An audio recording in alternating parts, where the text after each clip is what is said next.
Mais de um século se passou desde que o Titanic afundou nas gélidas águas do Atlântico na madrugada de 15 de abril de 1912, mas as memórias daqueles que sobreviveram à tragédia ainda ecoam com uma intensidade que comove e fascina o mundo.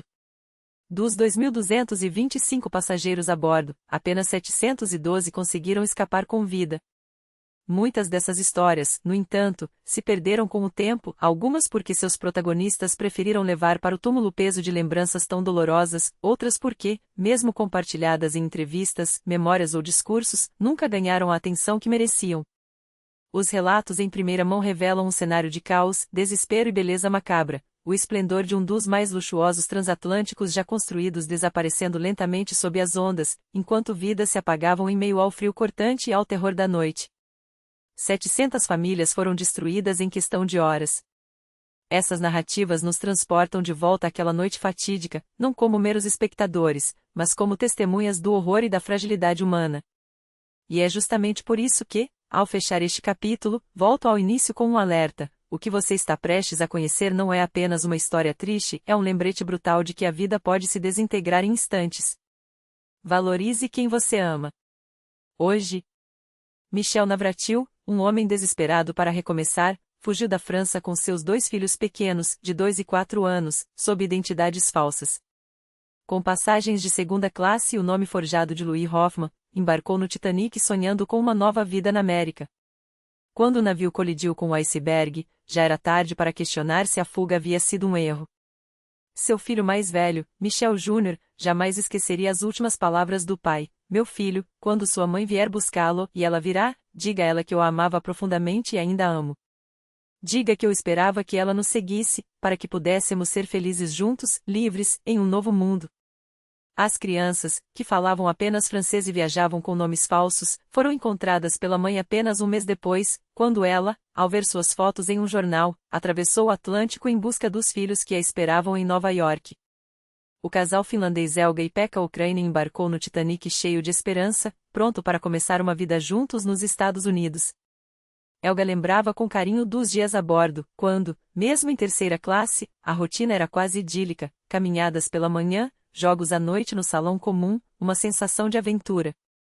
Mas tudo mudou na noite de 14 de abril. Um barulho metálico os acordou.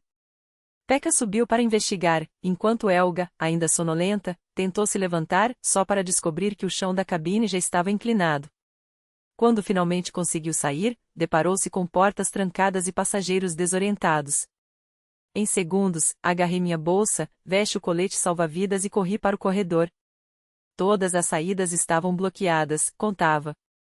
Só depois de muito insistir conseguiram subir ao convés. Já na água, enquanto o navio afundava diante de seus olhos, os gritos dos que se afogavam eram insuportáveis. Chamei por Pekka até perder a voz, sem saber se congelaria ou desmaiaria de exaustão. Salvos pela Carpatia, receberam roupas quentes, comida e café, mas nada preencheu o vazio. As últimas palavras que ouvi dele foram: "Vou ver o que está acontecendo."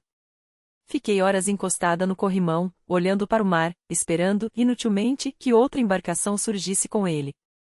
Laura Mabel Francatelli, uma secretária londrina de 30 anos, descreveu o momento em que avistaram a Carpatia como uma mistura de alívio e desespero.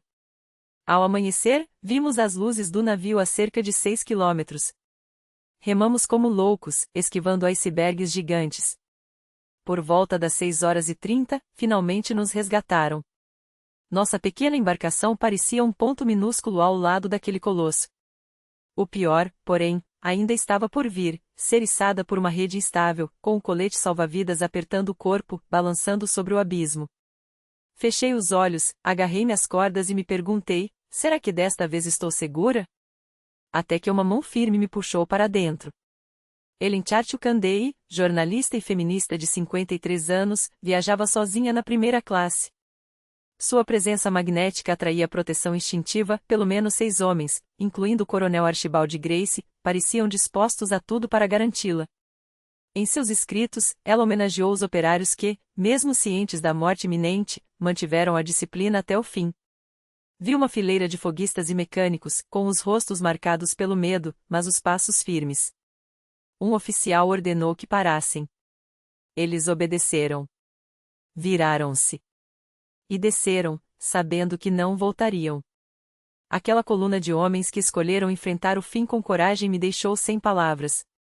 Elizabeth Schultz, governanta de uma família abastada, foi lançada em um bote superlotado com outros passageiros atordoados. Ninguém sabia manobrar os remos. As mãos dos homens estavam tão congeladas que não conseguiam segurar nada. Depois, veio aquele som, um coro de gritos agonizantes que nunca sairá da minha memória. Alguém berrou, remem, ou a onda nos afoga, lembrava. Margaret M.C. Govan, então com 15 anos, viajava com a tia da Irlanda para Nova York. Só aos 86 anos deu seu primeiro depoimento, as mulheres não abandonavam seus maridos. Ouviam-se tiros. Alguns homens tentaram se passar por mulheres para serem salvos, mas foram executados. Um homem suplicou para entrar em seu bote. Se não me deixarem subir, viro tudo, ameaçou. Não houve escolha. Ruth Kert, de apenas 12 anos, jamais esqueceu a imagem surreal do Titanic afundando. Era uma noite escura, sem lua, mas o navio estava iluminado, majestoso, deslizando para o fundo em silêncio. Uma beleza terrível. As luzes do Titanic mergulhavam lentamente sob as águas, arrastadas pelo gigante de aço que desaparecia na escuridão. Ruth nunca esqueceu aquele momento. Era um espetáculo ao mesmo tempo deslumbrante e aterrador ver aquele colosso, ainda iluminado, sendo engolido pelo mar em um silêncio quase sagrado. Uma beleza que cortava a alma. Dias depois, os sobreviventes resgatados pela Carpathia chegaram a Nova York, mas a angústia apenas começava. Entre eles, Charlotte Collier, uma passageira de segunda classe de 31 anos, descreveu a busca desesperada pelo marido. Quase todos perdemos alguém, um marido, um filho, um amigo. A pergunta que nos consumia era a mesma: eles foram salvos como eu? Ela vasculhou cada bote, cada lista de sobreviventes, mas o nome dele nunca apareceu. Seu marido havia se perdido para sempre naquelas águas geladas. Eva Hart, com apenas 7 anos, também viajava em segunda classe com os pais. Quando o Titanic afundou, seu pai não resistiu ao frio. Eu o perdi naquela noite, confessaria décadas depois. Mas Eva não se deixou paralisar pelo medo. Ao contrário do que muitos imaginavam, ela seguiu adiante, vivendo com intensidade. As pessoas ficam surpresas quando vejo que viajo de trem, carro, avião ou navio sem hesitar.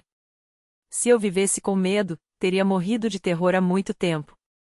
A vida é para ser vivida, apesar dos perigos que espreitam em cada esquina. Entre os poucos que testemunharam o impacto, estava Edith Russell, uma estilista de 33 anos que viajava na primeira classe. Ela foi uma das raras sobreviventes a descrever o momento exato em que tudo mudou. Não sentimos um choque violento, apenas um leve tremor, quase imperceptível. Voltei ao meu camarote, e então veio um segundo solavanco. Nada alarmante, mas sabíamos, algo estava errado. Um homem gritou: é um iceberg. E é enorme. Para se ter ideia, apenas 1/8 do bloco de gelo ficava acima da água e mesmo essa pequena parte já superava a altura do navio. No início, ninguém deu importância. Alguns até recolheram pedaços de gelo e começaram a brincar de guerra de neve. Como se fosse uma festa. Mas a festa acabaria em poucas horas. E o mar não perdoaria.